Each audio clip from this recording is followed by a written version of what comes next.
Okay. As you know, the president had a call with the P+11 this morning as it was part of our close coordination with allies and partners.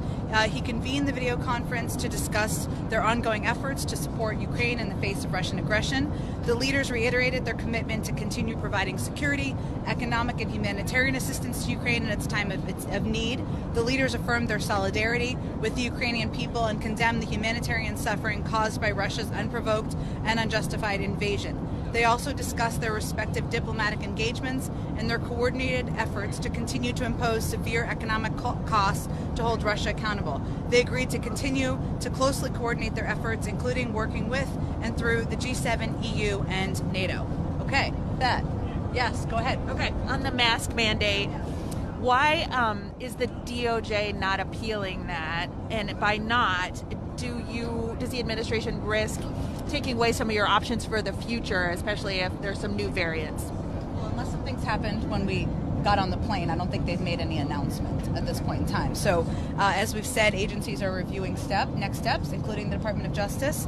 Traditionally, following court decision, that can take a couple of days.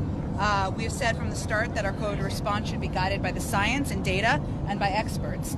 And just as a reminder, when we had made this announcement, the CDC said it needed 15 days to assess the impacts of an uptick in cases on hospitalizations, deaths, and hospital capacity. We still feel, that is entirely reasonable based on the latest science. And public health decisions shouldn't be made by the courts.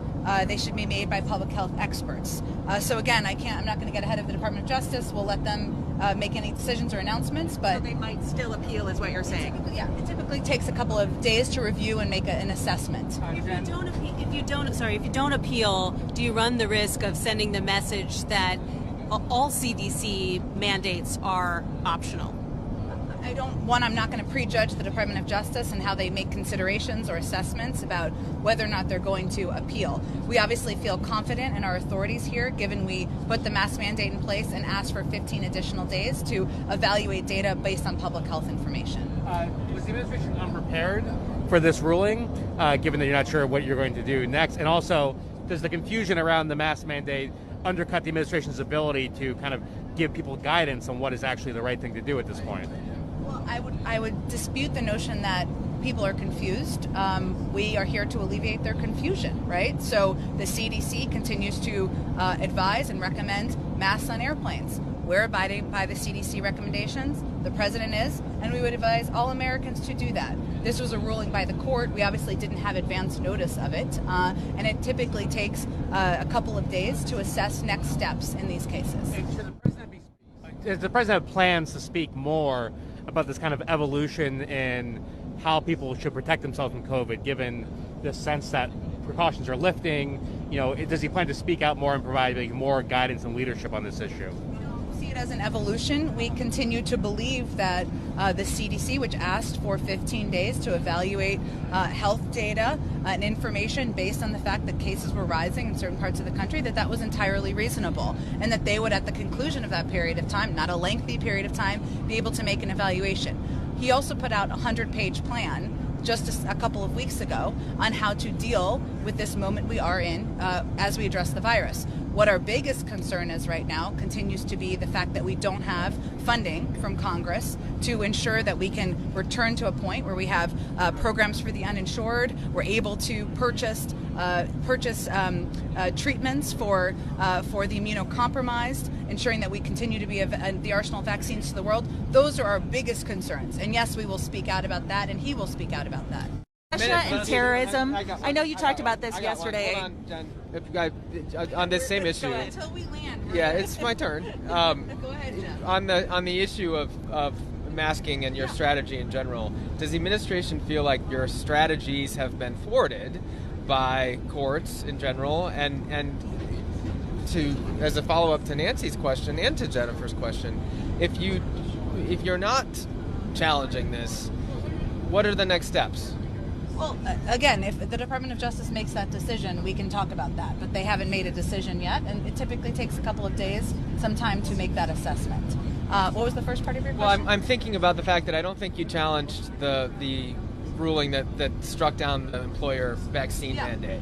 So I'm just wondering what if you're not going to challenge these things when they get stepped out. At least in that example, we don't know what's going to happen with this one. What's the next step? Well, we're not going to prejudge what the Department of Justice decides. I would say in the employer mandate, what we did was we continued to encourage private sector companies to put in place requirements that would keep their community safe. And there were a lot of big companies that had already done that, including airlines, by the way, including big hospital systems around the country, and done that effectively, efficiently, without having a big drop-off of employees in their workforce. So in this case, and as there's not a decision yet made by the Department of Justice, we're continuing to encourage people to wear masks in public transit. They'll make that decision because it's obviously not being implemented at this moment in time, but we'll continue to abide by CDC guidance. If the CDC changes their assessment, which certainly at some point they will, we would follow that guidance. On Russia and terrorism, I know you talked about this a little bit yesterday, but I know you saw CNN is reporting that the U.S. is considering labeling Russia a purveyor of state-sponsored terrorism. Can you talk a little bit about that? Is that true that you are considering that? Tell us a little bit about how that would work out. Well, let me just take a step back for a second so everybody knows how this process works, which you all may already know. But for a country to be designated as a state sponsor of terrorism, the Secretary of State would have to determine the government of that country has repeatedly provided support for acts of international terrorism. And only 4 countries have been designated to date, right? Cuba, North Korea, Iran, and Syria. The designation is defined by statute, meaning Congress has written into law the exact criteria under which a state would qualify as a state sponsor of terrorism. So I know my colleague over at the State Department, Ned Price, has said there's a lot of asks that President Zelensky has. We're looking at a range of them. I don't have an update on what their process may or may not look like. I would point you to them to speak to that because it's determined by the statute from Congress, by the State Department. Jen, how concerned is the White House about the IMF's prediction of seismic problems for the economy around the world due to Ukraine, and also just following on from that, is there a sense that if this goes on, which it looks like it will in Ukraine, the fallout for other countries could eventually pressure the alliance that the president's been building to basically dial back a bit, even if the Ukrainians want to push on, maybe like try and force them into reaching a settlement that Well, okay, on the second question, I would say that we've known from the beginning that unity doesn't happen by accident. It requires a great deal of work, a great deal of diplomacy, a great deal of discussion. And that's part of the reason the president had the P+11 call this morning, to continue to keep other countries updated, whether it's NATO or the G7 or other groups of countries, on what we're considering in terms of sanctions, what we're considering in terms of military assistance, what other countries are doing. Sometimes there's equipment the Ukrainians want we don't have. We discuss that with them as well. So that's why there's so much time and effort from the president, from the Secretary of State, others is being spent on this exactly. I would say on the IMF projections, I would note that the projection for the United States and our growth still continues to be higher than the vast majority of the world, right? And that is a sign of the strength of our economy. But it is true, and we've said this from the beginning, that the invasion of Ukraine by President Putin and Russia is going to have a continued impact on the global economy, whether it is on the oil markets or other areas. And certainly that's something we are aware of, even as the strength of our own economy, we have a strong basis to build on through this difficult time. On the call this morning, the Pentagon has said that they're concerned that the ammunition levels for Ukrainians are getting dangerously low. Was that something that the president brought up in trying to get allies to provide more ammunition? I can check on that and see if there's anything specifically on ammunition.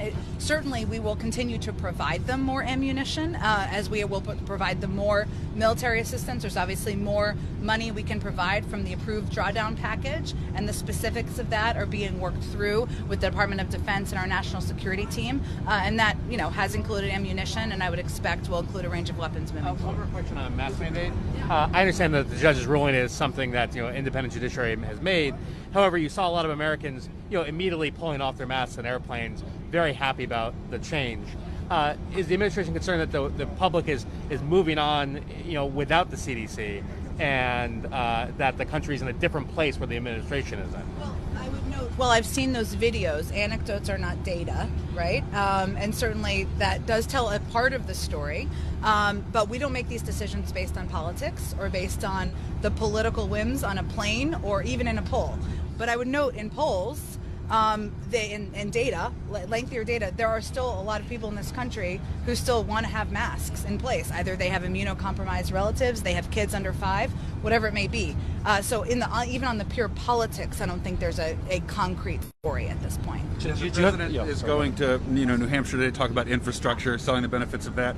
He said a few months ago people didn't want to see him being a senator president anymore. They want to see him getting out there, and his schedule certainly reflects that.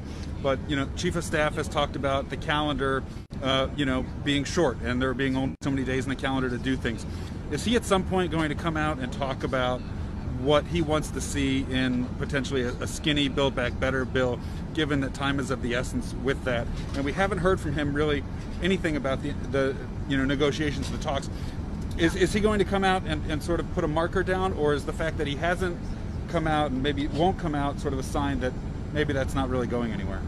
I would say first, one of the decisions he also made, the president, that is that he wasn't going to talk a lot publicly because he didn't feel it was advantageous to getting things done about his conversations with members of all political stripes. And just because he's not talking about it doesn't mean those conversations are not happening behind the scenes. And as it relates to not being a senator or not being the president's senator, I think is that how you said it, I mean, going out in the country today and out later this week is a reflection of that. Going out and talking about the impacts of his policies and his agenda on the American people in New Hampshire, out on the West Coast, that's exactly our effort to do that, and not being holed up in the Oval Office having congressional negotiations. Should we assume that if there's no one out there sort of talking about a new BBB bill, that there isn't an agreement yet?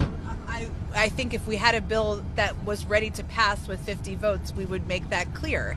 But there's a range of ongoing negotiations and discussions with senators amongst themselves. A lot of them, there's a great deal of support for moving an agenda forward that lowers costs for the American people. So not having a public speech from the president is not a reflection of what's happening behind the scenes. There's actually a strategic decision made not to have public updates about behind the scenes conversations. On Title 42, there are some Democratic senators, including Senator Hassan, Senator Peters, who have expressed concerns about what happens, what comes next after Title 42 lapses. And I know you said yesterday that the answer, if people want changes, is congressional legislation. Yeah. Okay. No, I'm good. I think I was leaning on Chris a little bit too much. No, I'm good, thanks. But it's unlikely that Congress is going to pass something in the next few months, if at all. So, as an alternative to that, can you tell us anything about any plans that are underway to try to ease the transition to a post-Title 42? The Department of Homeland Security and the Secretary put out a comprehensive plan for what they were going to do to prepare for any increase in influx. They put that out when we made an announcement about the timeline of implementation. And that's something they're having ongoing discussions with senators, members, and their teams and staff about. And certainly I'm sure they welcome suggestions or different things that can be done, but they did put out a comprehensive plan. The issue here, the core issue, is that it is being used to tie down and hold back the COVID funding. And our concern here is, let's have a conversation about immigration. Title 42 is not an immigration policy. That's the point. It's a public health authority that Congress has given the CDC authority to make a determination about. They made the determination. So if we want to address immigration, let's have a conversation about that. But let's not hold COVID funding hostage, because we're going to have to end a range of programs that are going to hurt the American people. That's the issue. Should we expect any new Russia sanctions this week? There could be, Jeff. I think that we're still doing considerations and running a process for additional sanctions, but there are some under consideration, yes. Can you tell us anything more about these Cuba-U.S. talks that the Cubans are saying are happening, I think, tomorrow? Is that right? Let me get an update on that. I haven't had a chance to talk to the National Security Team about that. Also on Ukraine, can you say how much money is left in that drawdown fund that you were talking about? And obviously, both Schumer and McConnell have been talking about the need for sending more money to Ukraine. Is the White House open to that? Are there discussions about that? Yeah, there's an ongoing discussion with Ukrainians about what they need, with Congress about what we can provide, and about how and briefings of them to them, I should say, about how to spend the remaining drawdown funds. Which is how much? I will check on that for you. One question, since we're going to talk about climate in Portland and Seattle, given that BBB is, still we're not sure where the status of that is. What can you say about what message the president can send, given that his major climate initiatives are that are stalled in legislation as he's trying to draw attention to work on climate this week? Well, I would first say that the bipartisan infrastructure law had an enormous investment in addressing the climate crisis in it, including investing in charging stations for electric vehicles across the country. Never has that ever been done before in that capacity. He's also taken a range of steps, including, we got a few more seconds here, with his own authorities, including rallying automakers and auto workers around an electric transportation future, setting a national target of 50% electric vehicle sales by 2030, launching the EV Charging Action Plan to deploy $7.5 billion from the bipartisan law I mentioned, finalizing the strongest possible passenger vehicle standards in American history, issuing the U.S. Methane Emissions Restriction Action. Point is, he's not going to wait or delay taking actions to address the climate crisis. We're continuing to fight for the key components that are in Build Back Better, but also the infrastructure law that he's already passed, signed into law, and is implementing has a major investment in climate in it. Okay, we're about to land. All right, everybody brace for landing. Sure, and calendars. Have you heard the president weigh in on which states he would prefer to go first in the nominating process? Has he talked about that at all? There's the DNC process, and we trust that process to take place and move forward. So the president hasn't weighed in, as far as you know, on relying on the DNC process. So he has no preference. We're relying on the DNC process. Have you talked to the DNC chairman about it at all? I don't have any updates on private conversations. Okay, thanks. Thanks, Chad.